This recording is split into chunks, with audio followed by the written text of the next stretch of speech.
Hey everybody, welcome back to Mohan Technologies.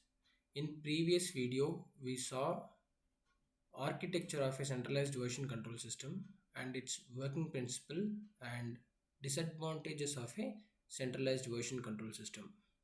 In this video, let us see the architecture of a distributed version control system and its working principles, and also how we overcome the disadvantages of a centralized version control system using the distributed version control system.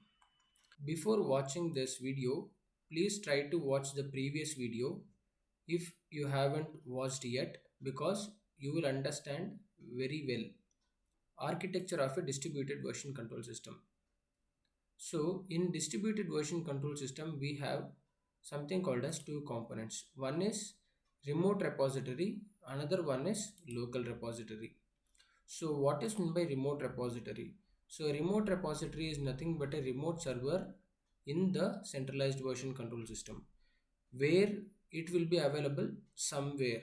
We don't know where that remote repository is available. This is the place where we store our files so that everyone can access. Okay, so local repository is a repository which is available in the developer system, so that can be accessed only by that particular developer, and from that local repository he can push his changes to the remote repository. Okay, so let us try to understand the distributed version control system using an example. Okay, we have three developer machines. One is developer 1, developer 2 and developer 3. So initially the developer 1 will have some task saying that he needs to create one file with 10 lines of code. So initially we don't have any repository, so the developer 1 will go ahead and create a repository in the remote repository. So once he creates a repository in the remote repository, he will make a clone to his local repository. So what happens when developer 1 makes a clone? In clone, there is a three individual git commands is going to execute. One is in initialization.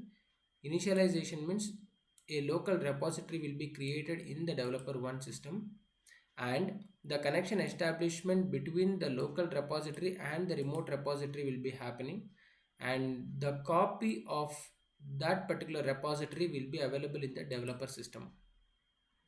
So when the developer 1 executes a command called clone, these three individual commands will be executed behind the scene, and once the developer is available with the local repository, he starts adding his file called test file 1 with 10 lines of code, and then the developer 1 will make a commit to the local repository. So what is meant by commit now? So commit means adding or updating the changes to the local repository from the developer system. So initially this file test file 1 will be available in developer system only. It will not be available in the local repository. When the developer is executing a command called commit, then the file test file 1 will be available in the local repository from the developer system with all his changes. This is what happens when the developer is executing a command called commit. Okay, for each and every commit that a developer is executing, there will be a unique commit id. So that commit id will be 20 character long unique string, which will look like this. Commit id will be generated for each and every developer for their commit ids, but all the commit ids for each and every developer will be unique. This will be unique for this developer, this will be unique for this developer's commit, this will be unique for this developer commit. So once the developer is completed with the test file 1 with 10 lines of code, he will make a push from local repository to the remote repository using a command called git push. So what happens when git push command is executed? When a developer 1 is executing a command called git push, the changes available in the local repository will be reflected in the remote repository, so that this file changes can be available by the any other user or the developer. Okay, so this is what happens. So once the developer is completed with the test file 1 with 10 lines of code, he will push to the remote repository, and then the developer 1 will assign a task to the developer 2, saying that I have a file called test file 1 with 10 lines of code. I have pushed to the remote repository. You just clone this particular repository with this file, and you add one more file and work on that particular file whatever you create. So which means that the developer 1 is saying to developer 2 that clone this particular repository which is available in the remote repository and create a new file and add 10 lines of code in that new file. So what happens is like the developer 2 will again make a clone, which means that there is a 3 individual git commands will be executed. One is git init, the initialization of local repository, and the connection establishment. The connection between the local repository and the remote repository will be made, and the copy of the remote repository will be available in the developer 2 system. So once the developer makes a clone, he will be available with the test file 1 with 10 lines of code. Okay, and then on top of that, the developer 2 will add test file 3 with 10 lines of code which he is going to create, and he will be working on this particular task. Meanwhile, the developer 1 will get again a task saying that add one more file called test file 2 with 3 lines of code from manager. So again the developer will add a new file called test file 2 and he will commit to the local repository, and then he will push that changes to the remote repository.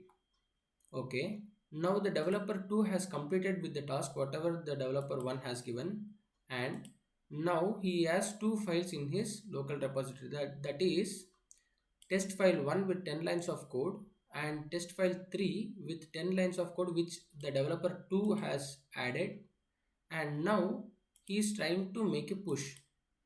Push means whatever the changes he has in the local repository will be available in the remote repository. But since the developer 1 has added the one more file called test file 2 in the remote repository using a push command, so the developer 2's git will not allow the developer 2 to push, because in distributed version control system we have a rule that local repository has to be in sync with the remote repository, then only we can make the push command. So the developer 2 will again make a command called pull. So what is meant by git pull? So when a git pull command is executed by a developer 2, then two individual git commands will be executed. One is fetch. Fetch means whatever the changes available in the remote repository will be available in the local repository of a developer 2 system, and that changes will be merged with his files. So whenever the developer 2 is executing a command called git pull, the test file 2 will be available in the developer's local repository, and that will be added to his working directory. So whenever he executes a pull, there will be a changes saying that test file 1 with 15 lines of code, already he has that particular file, and test file 2 with 3 lines of code which he did not have when he made a clone, so that will be added. Along with that, his own changes and creation of new file, that is test file 3 with 10 lines of code, will be available. So now the developer 2's local repository is in sync with the remote repository. So now he will be able to make a push command successfully. Now when the developer 2 makes a push, there will be a three files, that is test file 1 with 15 lines of code and test file 2 with 3 lines of code, and his changes test file 3 with 10 lines of code. When the developer 2 makes a push, all the three files will be available in the remote repository. So till now in remote repository we have test file 1 with 10 lines of code that has been committed by the developer 1, and commit 2 with the changes of test file 1 with 15 lines of code and adding the new file called test file 2 with 3 lines of code by the developer 1, and again the developer 2 will clone these two files which is developed by the developer 1, and he adds his own changes called test file 3 with 10 lines of code, and he makes a commit to the remote repository. Meanwhile, the developer 1 will assign a task to the developer 3 saying that you no need to create any new file, you please work on the existing file. So what happens is like the developer 3 will again make a clone command. When the developer 3 is making a clone command, again those three individual commands will be executed, that is the initialization of the local repository in the developer 3's machine will be done, and the connection establishment between the remote repository and the local repository will be done, and the copy of a remote repository will be available in the local repository of developer 3. And again, so now what happens is like the developer 3 will have all these files, that is test file 1, test file 2, test file 3 with all the latest changes will be available in the developer 3 machine, and he makes a changes like test file 1 will be updated to 23 lines of code, and test file 2 will be updated to 17 lines of code, and test file 3 will be updated to 8 lines of code. And once the developer is done, he will make a commit to the local repository, and once the after commit he tries to make a push to the remote repository. If any of these two developers are making any changes in the remote repository, again the developer 3 will not be able to push to the remote repository for his changes. Before that, he needs to make sure that the local repository of a developer 3 is in sync with remote repository, so that he can make a push command. If there is any changes in remote repository, then he needs to ensure that he makes a pull command, and then he needs to go with the push. So this is how the architecture of a distributed version control system works. Once the developer 3 is making a successful push, then the changes will be reflected in the remote repository. These are all the architecture and working principle of a distributed version control system. But the main motto of distributed version control system is to overcome the disadvantages of a centralized version control system. So what are the disadvantages of a centralized version control system? In centralized version control system, we cannot operate a multiple user because there is a locking mechanism, and user has to wait until the other developer who executed a lock. Okay, if the remote repository or the remote server is getting crashed, then entire data is gonna lose. So let us see whether these disadvantages has been overcome in the distributed version control system. So the advantages of a distributed version control systems are multiple developers or multiple users can work simultaneously. Since here we don't have anything called as locking mechanism, every developer can work independently. They don't need to depend on each other. They can work simultaneously. When developer 1 is making a clone, even the developer 2 also can make a clone, and even the developer 3 also make a clone. The multiple users can be executed simultaneously. This is one of the advantages. And another one is there is no dependency on each other, because since here we don't have anything called as locking mechanism, we no need to depend upon the developer 1 or developer 2 or developer 3, because they are working independently on their own local repository.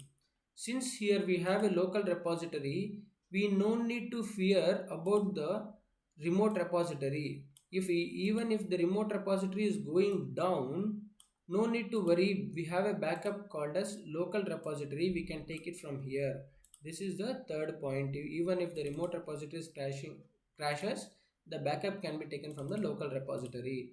And reverting back using the commit id is very easy, and tracking the changes also very easy using the commit id. So reverting back means, say for example, in commit 2 you have made some changes, again on top of that you have made again some changes, like you have updated this to 10 lines of code, but this 10 lines of code is not a correct one. You wish to go back to the 3 lines of code, then it is very easy to revert back using the commit id. Using this commit id you can revert back to the one step back. Okay. And using using commit id you can track the changes, like who has made which changes. So test file 1 has been updated to 23 lines of code. Who updated this can be tracked using the commit id very easily. So using the commit id whichever generated for this particular commit, there will be a identification that this particular commit has been done by this particular developer, so that we can track those commits easily. So these are all the advantages, and these are all the working principles and architecture of a distributed version control system. So let in my future videos I will be in detail explaining about the each and every commands of git, that is git commit, git clone, git push, and git fetch, git merge. Everything I'll be explaining in detail with practically. So please do subscribe to my channel and press the bell icon, and please do drop your valuable feedbacks in the comment section. And if you have any doubts you can type it in the comment section. I will try to reply there. Please try to share with your friends, and happy learning. I'll see you in the next one. Bye bye.